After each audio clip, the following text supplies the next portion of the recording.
all'inaugurazione dell'anno giudiziario le stesse cifre. Adesso abbiamo un dato statistico che però dice esattamente la stessa cosa che sappiamo, la giustizia veneta è indietro, soprattutto in fatto di personale.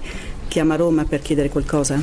Possiamo dire che finalmente possiamo dire di avere ragione. Chiamiamo Roma ma non per dichiarare guerra, ma per fare in modo che poi questo distretto abbia i magistrati e gli amministrativi che si merita.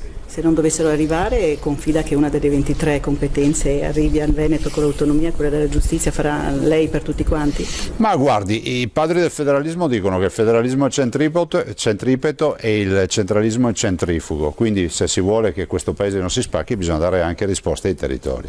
E se non arrivassero con questo governo di cui lei per una parte è maggioritario? Beh, direi che solo i pessimisti non fanno fortuna, nel senso che devono arrivare queste risorse. Noi abbiamo un gettito di 150 miliardi di PIL all'anno, per cui a Roma sanno benissimo quanto conta questo territorio. Ma come spiega questo divario tra un Veneto competitivo che brilla per l'export e una giustizia che non sta al passo?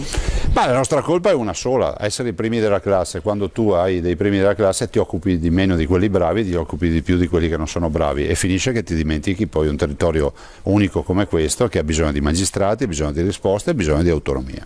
Questa interlocuzione con Roma riesce a farla ad alto livello, diciamo per dire Salvini piuttosto che il Presidente Conte, per chiedere che il Veneto conti di più e abbia anche tutti i numeri che servono? Sì, però non vediamola come un pianistei o una solita lamentela, vediamola come un dato concreto con un'elaborazione scientifica dei dati e quindi verrà coinvolto il Presidente del Consiglio dei Ministri, il Ministro responsabile Bonafede e poi ovviamente tutti i Ministri, ma anche i parlamentari del Veneto e tutte le associazioni di categoria, tutti gli stakeholder del Veneto, visto e considerato che è un problema che viviamo da vicino tutti.